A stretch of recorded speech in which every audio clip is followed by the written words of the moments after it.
One thing me a pray, get my money and build my dreams. Rep for my city and fix my scheme. System mother so they set it, so you have to get up and I get it, get a youth them a dream. Hello everybody, boy with the beanie back here again with a new video, and I am back on the Don't Sleep series by tsiah.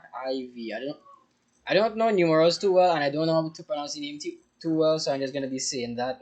Also, I'm sorry if I sound kinda off this morning. I literally just woke up, grabbed some coffee and a cigarette, and decided to record. So the reason I'm recording this one video is because the name sounds funny. That's it. No, don't sleep on Nobunaga. It's fun to say, and I wanted to record it only because of the name, and I wanted to see how they pronounce it, if I'm butchering the name or if it's like pronounced something else. So let's see what this video has in store for us. It's been a while since I came back to it, but this series in specific. It's the return of the Gouda. If there's any supremacy being slept, The return of the who? Hold up. it's the return of the Gouda. The Gouda. So tell me, that name's wrong and that's cheese? Although cheese would be a good servant. Cheese has never let someone down before. Cheese is good servant.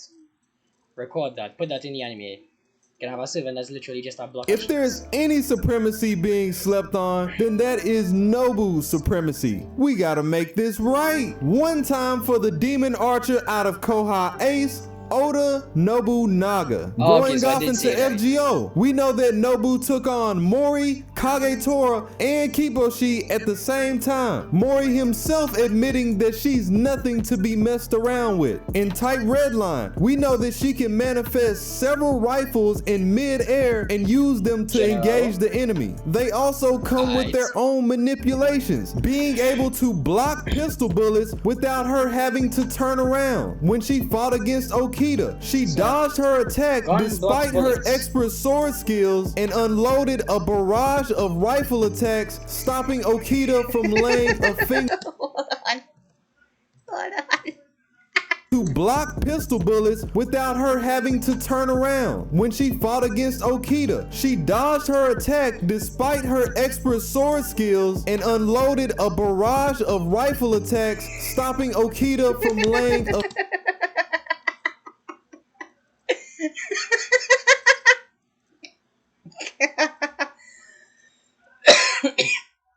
Oh, you kill me. They're ready to bring out a sword to a gunfight. They bring a sword to a gunfight. a finger on her. You think you're the only one that's got wings? Nobu has a surprise for that. She can go as far to manipulate her guns and ride them through the air. By doing this, she was able to take on multiple World War II bomber planes and blow them to pieces. She even used a variation of telekinesis to send one of her guns through the window and hit one of the pilots in the heart. Just raw dogged them. Her reflexes are on point. In the Imperial capital, she managed to sidestep a surprise attack from Okita. She was able to sidestep a bullet from Nobukatsu without any warning at all. In a fight against her alternate self, how meta is this? Looking at her Avenger form, she was able to catch okay, hold. Why did it suddenly go from General Hitler meta is this? Looking at to MILF that wants to step on your testicles? I am fine with this. Her Avenger form, she was able to catch a bullet with her sword at point blank. As we saw with Okita Alter, she can channel her energy into a weapon as she pleases to reinforce its power. In Fake Koha Ace, she took a vicious mauling from Oryu while she was in her dragon form on top of that. Then turned around and blew a hole straight through Oryu's chest. Who's got the juice now? In Tight Redline, I can't take that seriously. It's like when characters are just having a joke fight and everything's just chibi. That's literally it. Already smile with the guns. That's just one shit-eating grin. Straight through Oryu's chest. Who's got the juice now? In tight red line, when one of the officers failed to attack Nobu, she blew his face in. No, literally, she blew this man's shit clean off. This is not Gouda. Nobu is not here to joke around with you. She took on... Nah, she insane. Look at... Oh, literally, she blew this man's shit clean off. This is not... Look at that smile. You know, you already know she's insane. Or at least when she's in a battle or something pisses her off. Not Gouda. Nobu is not here to joke around with you. She took on a mass number of the Fuhrer's heroic spirit soldiers and destroyed them by herself, each one being enough to carry some heavy power. Her Noble Phantasm 3-line formation allows her to summon up to 3,000 rifles at one time. Let's see how you deal with this one. This doesn't even include the fact that it does more damage to the rider class. In her battle against Ryoma, despite using Oryu as a phantasm, Nobu still came out on top with her 3-line formation. Even when this fight was redone in FGO, she did the exact same thing. How unsightly. I expected more from you. When she used this attack against Mori, in just a short amount of time, its power left him fatally wounded. And tight red line. Wasn't that the guy from before? Jeez, he got his shit messed up. Seriously, at the top over there, I think he has some kind of brain damage and his teeth needs a lot of dental work. Sheesh. Its power left him fatally wounded. In tight red line, the strength behind Nobu's shots alone were enough to gut multiple train cars while she was fighting against Okita. In her Avenger form, she was one of the few people that helped take down the god of Makuzu, a being created with the Holy Grail that's said to be on the level of the gods. Just like in her past, Nobu is a known strategist. Looking at FGO, she can be very precise with...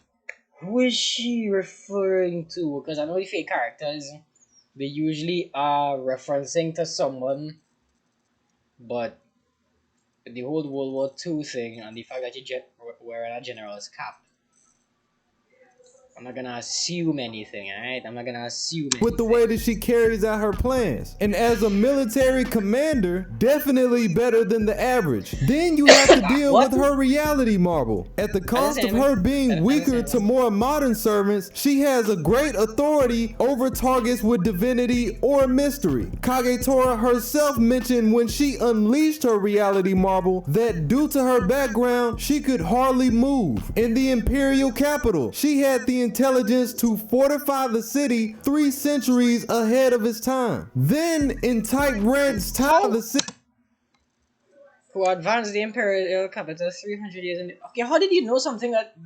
How did you know something ahead 300 years before? That'd be like me pre-saving money up in 2006 to buy Bitcoin.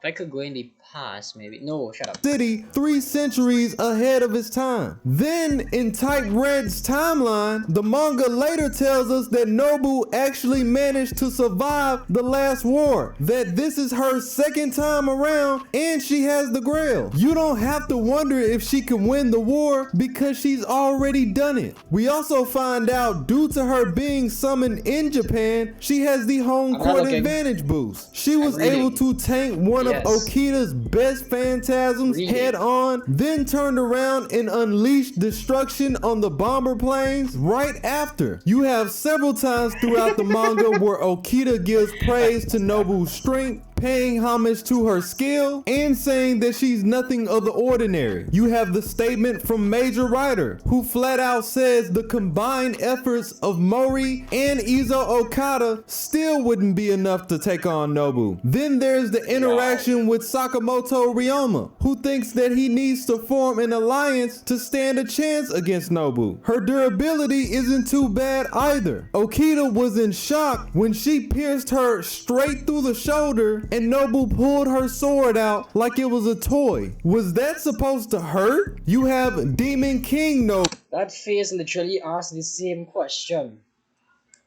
It's like it's insulted that you're trying to fight her. Or at least something at that low power level trying to go up against something that's at this point. The face just looks smug as hell. Also, I can't see the hands, but I'm very certain it's holding like a whip, a crop, and a ball gag. Nobu, who is an amalgam of all the Nobus up until this point in time. And unlike her counterparts, she is the one that excels in every style. Looking at the way that she does battle, she has unlocked the ability of flame manipulation, being able to freely drop an entire storm of fireballs on her enemy at will. Her mere presence alone was enough to set the entire area on fire. What's more is that she comes with a double. Well, I mean, yeah, she's hot, but to that level? Sick. Edged sword that can release tons of magical energy with each blow. The fact that this energy comes with the recoil effect that burns her inside is only a greater testament to her endurance. Deities and Buddhas will also be at a great disadvantage. And just like her original version, in Redline she has the Tenka Fubu skill, which literally gives her the same effect as her reality marble anywhere that she goes. If you give her enough time to stack these on top of each other, you're gonna have a bad day. And lastly, we have Koha Ace. In a confrontation with Li Shuwen, she gave him a fatal blow to the neck and ended him. Okay, yes, but why is it chibied? Getting off into her downsides, her first drawback would have to be her inability to fight close range combat. But this is only in her regular form. While she has been shown with the ability to deal with surprise attacks, even with her sword and Koha Ace, she does admit to the fact that she'd rather not, since it takes a lot out of her. She later mentioned the exact same thing when she was fighting against Okita back in Redline. Her other drawback would have to be her huge mana consumption. Due to the role that she plays in the story, most of the time this is an issue that gets resolved. But in the case that it doesn't, this is gonna be the bitter pill that her master has to swallow if they're unable to provide her with what she needs. A seasoned war veteran and a rare hard counter for the servants of the— So like the 50-50 in it is, you have a lot of stuff you could do with your magic. You can have the 3-line barrage, you can have the transformation, you can set things on fire, you could do the fireball barrage and all that, but all of it takes a huge chunk of mana. I think that's a 50-50 good imbalance. Because imagine if you had instant mana regeneration, you could just spam out the 3-line, I forget what the proper thing is, the 3-line assault thing with the 3000 rifles. Imagine if you could just spam that endlessly. That would be broken. So yeah, I guess it's like 50-50 balance. I go with divine nature, which Fate just so happens to have a lot of. I gotta hit her with the B rank. She's immensely talented overall, but she's not too overwhelming to the point where it would push her into that top category. About time that we got somebody normal. Now let's see who's getting their flex on next. wait. Okay, I just wanna leave it. Not that. Now let's Not that. see who's getting— Yes. A bunch of mini chibis. That's all I want to leave it on as I end the video.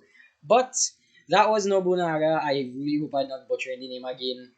This one was actually kind of funny, especially this part right here. Where is it? The one that brought out sword tag gunfight. That one cracked me up like hell. But I'll be back on this one for a while. Kind of miss going through these. They're actually interesting and informative. I get at least something to react to out of it, and it doesn't get copyrighted every 2 seconds. So that's gonna be all there is for this video. Sorry, I cannot commentate a bit more. Mostly it's just me laughing and making bad jokes. But I will see to keep this upload schedule as consistent as possible, even as I go back out to work. Aside from that, I'll see you all in the next video.